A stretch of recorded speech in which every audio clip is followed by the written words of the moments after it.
Hello everyone, हामी चाहिँ अब प्रोबेबिलिटीको च्याप्टर हेर्न गइरहेछौँ र प्रोबेबिलिटीमा हामीले हेर्नुपर्ने कुरा भनेको प्रोबेबिलिटीको डेफिनेसन, योसँग एसोसिएटेड टर्मिनोलोजिजहरू, addition multiplication theorem, application of combination in probability, conditional probability र बायस थियोरमको बारे हामीले हेर्नुपर्ने हुन्छ त है। ल सुरुमा अब प्रोबेबिलिटी के हो भन्ने कुरा बुझ्न जरुरी छ है। प्रोबेबिलिटी भनिसकेपछि के भयो त, कुनै कुरा हुन सक्ने चान्स जस्तो भयो हैन, केही कुरा हुन सक्ने चान्स है। यसलाई के भनिन्छ, मोस्ट लाइकली भनेर पनि भनिन्छ, सबैभन्दा धेरै हुन सक्ने जस्तो। त्यसैगरी अर्को भनेको प्रोबेबली हैन, यस्तो टर्म्सहरू योसँग एसोसिएट गरिन्छ। अलमोस्ट सर्टेन है, अलमोस्ट सर्टेन भन्ने कुरा हुन्छ। त्यसैगरी चान्सको कुराहरू पनि जोडिन जान्छ है। यो सबै कुराहरूले के देखाउँछ त भन्दा, प्रोबेबिलिटी भनेको कुनै इभेन्टहरू हुन सक्ने चान्सेसहरू कति छ भन्नु नै प्रोबेबिलिटी भनेर भनिन्छ। ठिक छ। अब प्रोबेबिलिटी भनेको मलाई लाग्छ यो कुनै बेला एउटा जुवा खेल्ने मान्छेले चाहिँ जुवाको केही कुराहरूलाई कसरी आउटकमहरू निकाल्न सकिन्छ भनेर दुईजना म्याथमेटिसियनले दिएको थियो। ब्लेज पास्कल, एउटाको नाम ब्लेज पास्कल भयो है, ब्लेज पास्कल, र अर्कोको नाम चाहिँ पिएरे डी फर्म्याट है।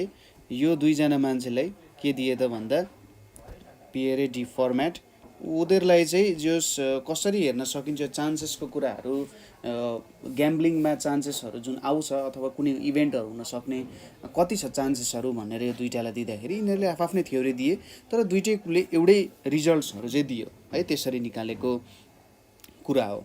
अब प्रोबेबिलिटीलाई डिफाइन गर्नुपर्दा के भन्न सकिन्छ भन्दा, a numerical measure of uncertainty, a numerical measure of uncertainty of an event is known as probability. ठिक छ। कुनै पनि इभेन्टको अनसर्टेन्टीलाई मेजर गर्नु नै प्रोबेबिलिटी हुन्छ। अब यसको एप्लिकेसन्सहरू भनेको तपाईँहरूलाई थाहा छँदैछ, economics, business, engineering, social science, त्यसै गरी अरू आफ्नो डेली इभेन्ट्सहरूमा पनि प्रोबेबिलिटीलाई युज गर्न सकिन्छ। ठिक छ, यो भयो। अब केही प्रोबेबिलिटीसँग एसोसिएटेड बेसिक टर्म्सहरू छन्, यो कुरा चाहिँ हामीले बुझ्न जरुरी छ, किनभने यो कुराहरू हामी धेरै युज गरिरहन्छौँ। यो प्रोबेबिलिटीको बेसिक टर्म्सहरू जुन एसोसिएटेड टर्म्सहरू छ त्यसलाई हामी धेरै युज गरिरहन्छौँ। पहिलो कुरा हुन जान्छ ऱ्यान्डम एक्सपेरिमेन्ट है।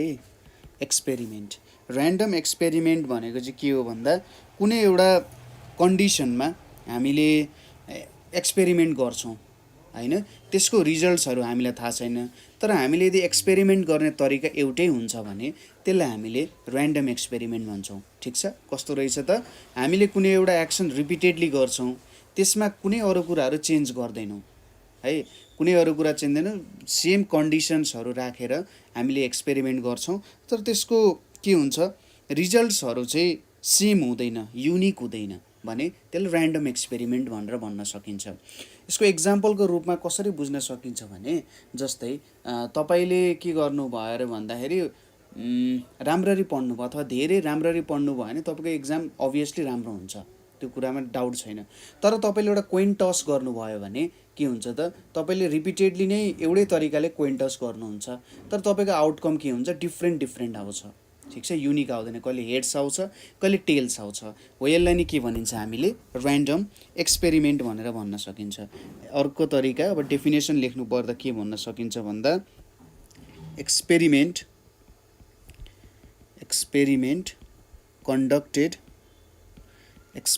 conducted under homogeneous condition, homogeneous कन्डिसनले के भन्न खोज्छ, एकै प्रकारको कन्डिसन रिपिटेडली है, एउटै कन्डिसनमा हामीले रिपिटेडली एक्सपेरिमेन्ट गर्छौँ हैन, if gives results or outcomes which are not unique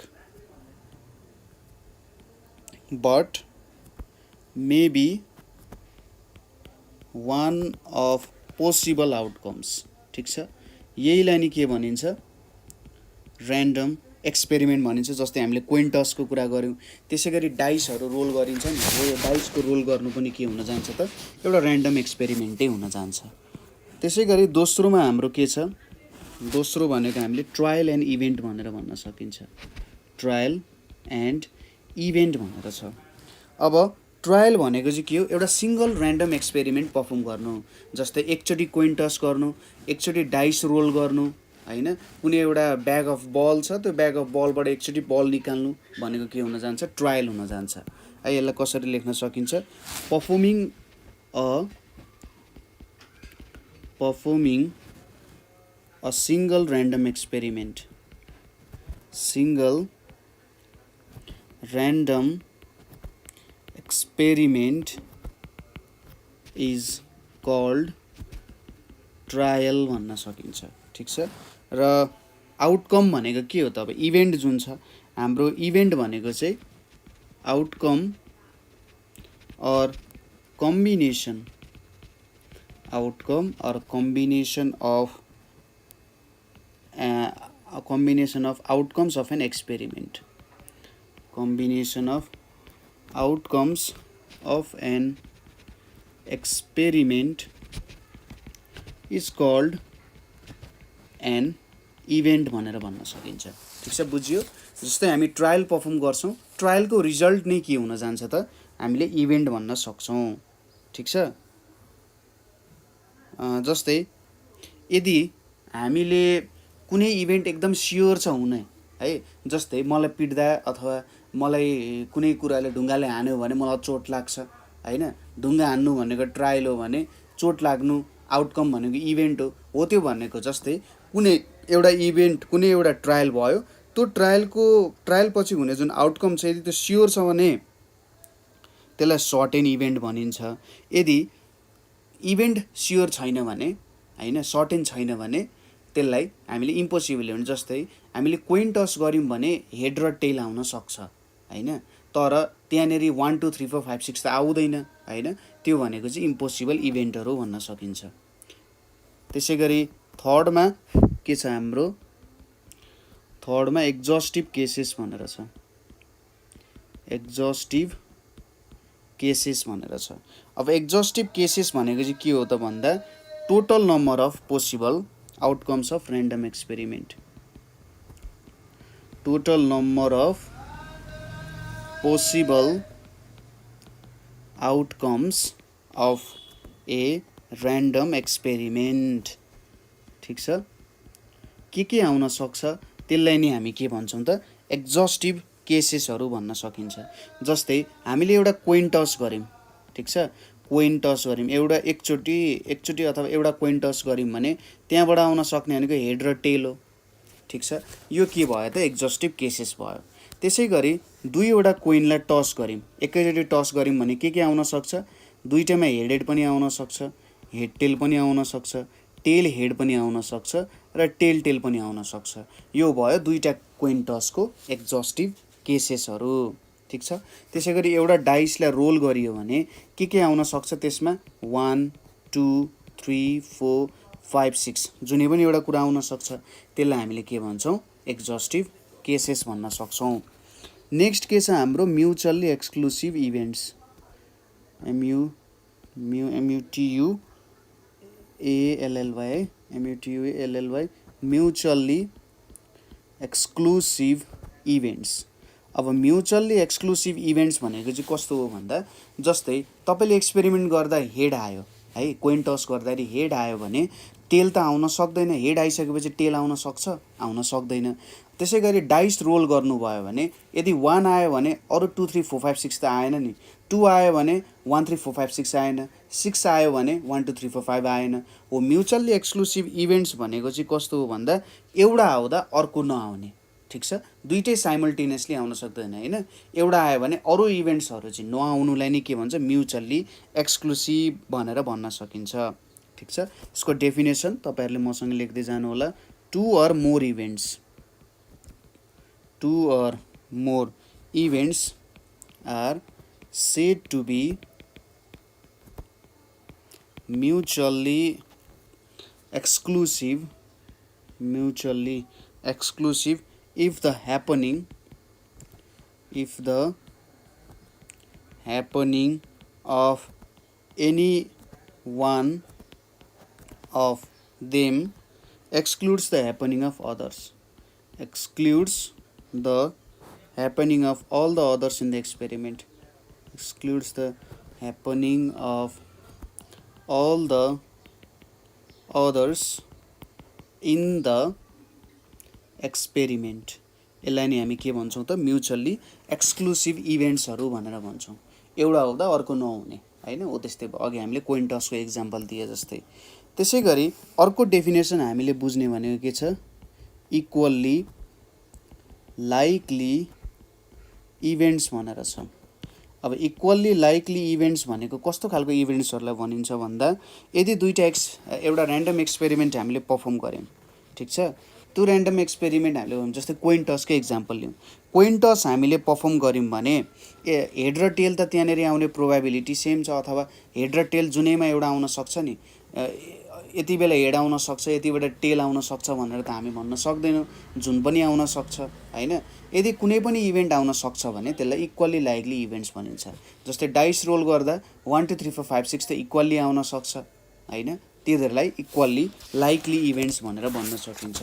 अब यसलाई लेख्दाखेरि हामीले कसरी लेख्न सक्छौँ definition, two events of a random experiment, two events of a random experiment is said to be equally likely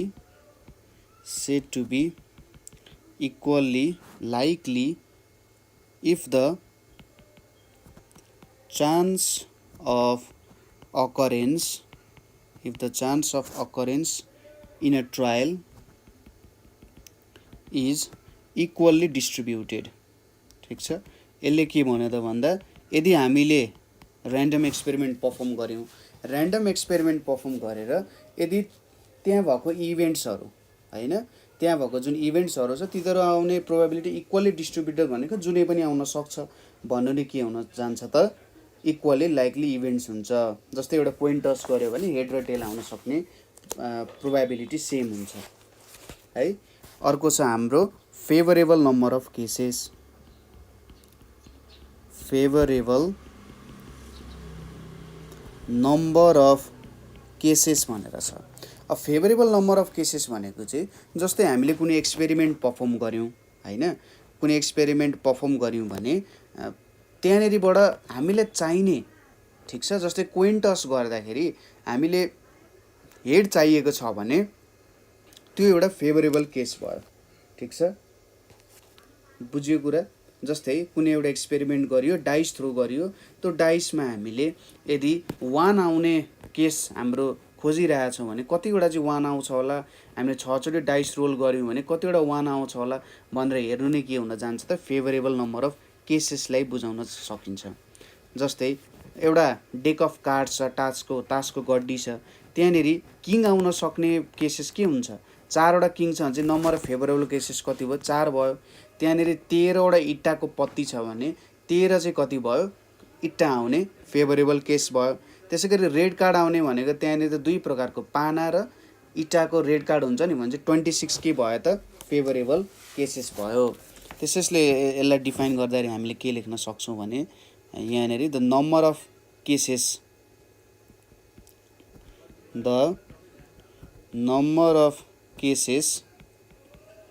favorable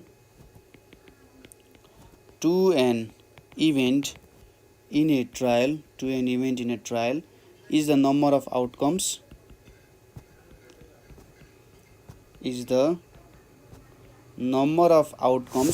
which entail the happening of an event. यसलाई नै के भनिन्छ, फेभरेबल केसेस। हामीले फेभरेबल केसेसको बारे कुरा गरिहाल्यौँ। अर्को छ त्यसपछि स्याम्पल स्पेस। स्याम्पल स्पेस भनेर छ। अब के हो त स्याम्पल स्पेस भनेको? यो पनि हाम्रो एक्जस्टिभ केसेसहरू जस्तै नै हो, तर हामी सेटको फर्ममा हामीले लेख्छौँ। ठिक छ। स्याम्पल स्पेस भनेको के हो त? A set of possible outcomes, a set of all possible outcomes of a random experiment. Random एक्सपेरिमेन्टलाई के भनिन्छ? स्याम्पल स्पेस भनिन्छ। जेनरली यसलाई यस अर यसरी के भन्छ? यसलाई मै भनिन्छ होला है, सिग्मा, एस अर सिग्माले डिनोट गरिन्छ। र इच इलिमेन्ट अफ स्याम्पल स्पेसलाई चाहिँ स्याम्पल पोइन्ट भनिन्छ। ठिक छ। इच इलिमेन्ट, जुन स्याम्पल स्पेसको इच इलिमेन्ट हुन्छ त्यसलाई हामी के भन्छौँ? स्याम्पल पोइन्ट्स भनेर भन्छौँ। ठिक छ। त्यसै गरी अर्को खालको हाम्रो छ डेफिनेसन यहाँनिर डिसजोइन्ट इभेन्टको लागि। डिसजोइन्ट इभेन्ट भनेर छ। डिसजोइन्ट इभेन्ट भनेको चाहिँ के हुन्छ भने जस्तै दुईटा अथवा दुईटाभन्दा ज्यादा इभेन्टलाई डिसजोइन्ट भनिन्छ यदि त्यहाँनिर कुनै स्याम्पल पोइन्ट्सहरू कमन छैनन्। ठिक छ। If no sample points, if no sample points are common between two or more events, then they are called disjoint events. ठिक छ। then they are called disjoint events। जस्तै हामीले एउटा डाइस थ्रो गर्दाखेरि के हुन सक्छ? त्यहाँनिरको स्याम्पल स्पेस भनेको 1 2 3 4 5 6 बनाइयो। अब यहाँनिर मैले एउटा सेट बनाएँ 1 2 3 भनेर, त्यसै गरी नेक्स्ट सेट बनाएँ 4 5 6 भनेर। अब ए इन्टरसेक्सन बी गऱ्यो भने त के हुन्छ? नल हुन्छ, किनभने ए र बीमा कुनै पनि इन्टरसेक्सन पोइन्ट कमन छैन। यस्तोलाई हामी के भन्छौँ? डिसजोइन्ट इभेन्ट भन्छौँ। यहाँनिर कुनै पनि स्याम्पल पोइन्ट्सहरू सेम छैन है त। त्यसै गरी नेक्स्ट भनेको के छ? Independent events. इन्डिपेन्डेन्ट इभेन्ट्स भनेर छ। अब इन्डिपेन्डेन्ट इभेन्ट्स भनेको के हो त? यदि दुईटा इभेन्ट्स छन्, दुईटा इभेन्ट्स अथवा मोर इभेन्ट्स हुन सक्छन्, two events are said to be independent यदि एउटा इभेन्ट अकर हुँदा अर्को इभेन्ट अकर हुँदैन भने तिनीहरूलाई के भन्छ? इन्डिपेन्डेन्ट इभेन्ट भन्छ। जसरी हामीले म्युचुअल्ली एक्सक्लुसिभ भन्यौँ नि, त्यही कुराहरू हुन्छ इन्डिपेन्डेन्ट इभेन्ट्सको डेफिनेसन। यहाँनिर जुन हामीले स्याम्पल स्पेसदेखि कुरा गऱ्यौँ नि अथवा फेभरेबल नम्बर अफ केसेसदेखि, त्यो भनेको हामीले सेटको नोटेसन अनुसार काम गरिरहेछौँ है। अगाडि हाम्रो सेटको नोटेसन थिएन है, त्यो चाहिँ हाम्रो क्लासिकल डेफिनेसनमा पर्छ, हामी एकछिनमै हेर्छौँ। र यहाँनिर हामी सेट अनुसारको डेफिनेसन लिइरहेछौँ, यो सबै कुराहरू आउँछ है त। Two or more events are said to be independent, two or more events are said to be independent if the occurrence of one event, if the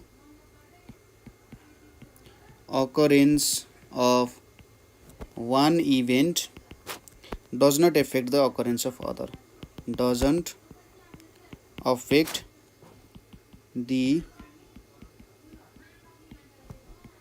occurrence of the other है। यिनीहरूलाई चाहिँ independent events भनेर भन्न सकिन्छ। ठिक छ। म्युचुअल्ली exclusive जस्तै। यहाँनिर अर्को एउटा एक्स्ट्रा कुरा आउँछ, डिपेन्डेन्ट इभेन्ट्स भनेर पनि छ। डिपेन्डेन्ट इभेन्ट्स भनेर छ। डिपेन्डेन्ट इभेन्ट्स भनेको के हो त? एउटाको अकरेन्सले अर्कोलाई एफेक्ट गर्छ। जस्तै यहाँनिर यसरी लेख्न सकिन्छ, यही हाम्रो माथिको डेफिनेसन जुन छ यसलाई मैले यता कपी गरेँ। Two or more events are said to be के भन्न सकिन्छ? Dependent if the occurrence of one event does affect the occurrence of the other. ठिक छ। ठ्याक्कै उल्टो, माथिको डेफिनेसनभन्दा उल्टो। अब यसको इक्जाम्पल के लिन सकिन्छ होला? जस्तै हामीले के गर्यौँ अरे भन्दा, हामीले एउटा बक्स छ, यो बक्समा विभिन्न कलरको बल्सहरू छ है, विभिन्न कलरको के छ? बल्सहरू छ। यहाँनिर यसरी राखियो, यो भयो, त्यसै गरी अर्को यो बल भयो र यसरी। अब मैले एउटा कुनै बल झिकेँ, ठिक छ। सपोज मैले यसो घोल्दै गर्दा यो एउटा बल झिकेँ, भने यो बल झिकिसकेपछि अब मैले सपोज यो बल निकाल्ने प्रोबेबिलिटी, व्हाइट बल निक्लिने प्रोबेबिलिटी हेऱ्यो भने त प्रोबेबिलिटी बढ्छ, किनभने यहाँनिर त अब 4वटा मात्रै बल छ नि त, पहिले 5वटा बल थियो, 5वटा बलमा व्हाइट निक्लिने प्रोबेबिलिटी जति हुन्थ्यो अब 4वटामा त घट्न जान्छ। भनेपछि यहाँहरुको केस के पनि सोच्नुपर्छ नि, मैले यो बल फेरि ब्याक राख्दिनँ, ठिक छ, रिप्लेस गर्दिनँ। रिप्लेस भनेको फेरि त्यही बक्सामा राख्दिनँ भने त्यहाँनिर के बुझ्न सकिन्छ हामीले, यो चाहिँ एउटा डिपेन्डेन्ट इभेन्ट हो। त्यसै गरी सपोज अब मैले यहाँनिर के हेरेँ त, येलो बल निकाल्ने प्रोबेबिलिटी हेरेँ भने सपोज मैले एकचोटि यहाँनिर के निकालेँ, व्हाइट बल पनि निक्लियो, रिप्लेस गरिनँ भनेपछि अब यो जुन येलो बल छ यो येलो बल निक्लिने प्रोबेबिलिटी त बढ्छ।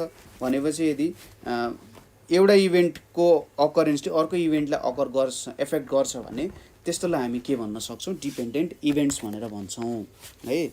नेक्स्ट हेरौँ अब कम्पाउन्ड इभेन्ट्स भनेर छ, कम्पाउन्ड इभेन्ट भनेर छ। कम्पाउन्ड इभेन्ट भनेको चाहिँ कस्तोलाई भन्छ त भन्दा, an event which can be decompose into a collection of simple events, ठिक छ, त्यसलाई हामी कम्पाउन्ड इभेन्ट्स भनेर भन्न सकिन्छ। जस्तै यसको एक्जाम्पल भनेको के हुन सक्छ, जस्तै यहाँनिर म डेफिनेसन लेख्छु त्यसपछि बुझिन्छ। An event which can be decomposed into a collection of simple events, which can be decomposed into collection of simple events,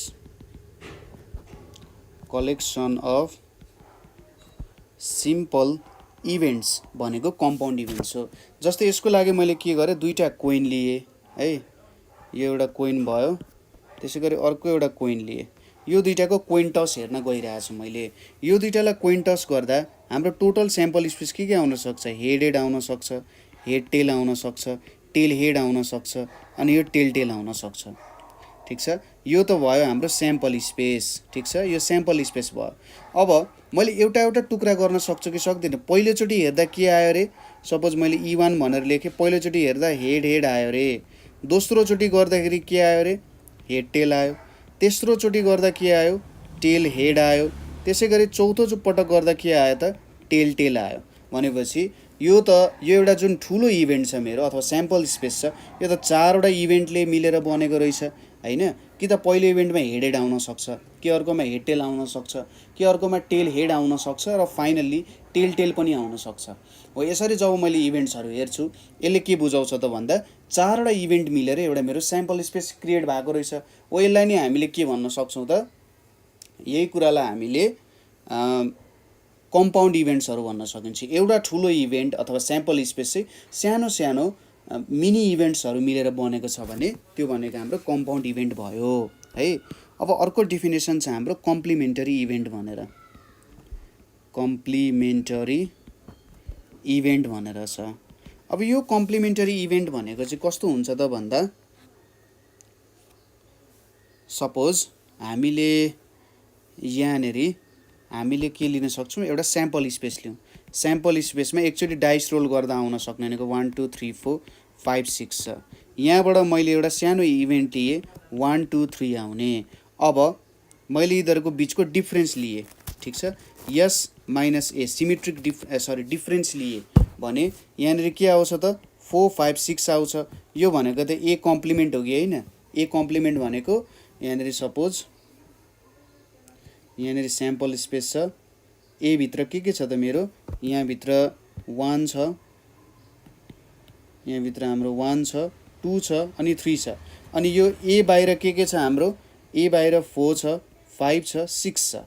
भनेपछि यो के भयो त, यो टोटल हाम्रो स्याम्पल स्पेस भयो र यो यस माइनस एले ए को कम्प्लिमेन्ट दियो। यिनीहरूलाई नै कम्प्लिमेन्टरी इभेन्ट्सहरू भनिन्छ, ठिक छ।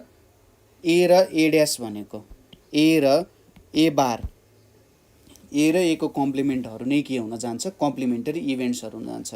जस्तै हामीले सेटमा कम्प्लिमेन्ट्स अफ सेट्स भनेर झिक्थ्यौँ नि है, सेटको अपरेसनहरू गर्दा हामीले विभिन्न कम्प्लिमेन्ट अफ सेटहरू भनेर निकाल्थ्यौँ, त्यो नै हाम्रो के हुन जान्छ त, कम्प्लिमेन्टरी इभेन्ट्सहरू हुन जान्छ, ठिक छ। यति कुरा बुझियो होला है।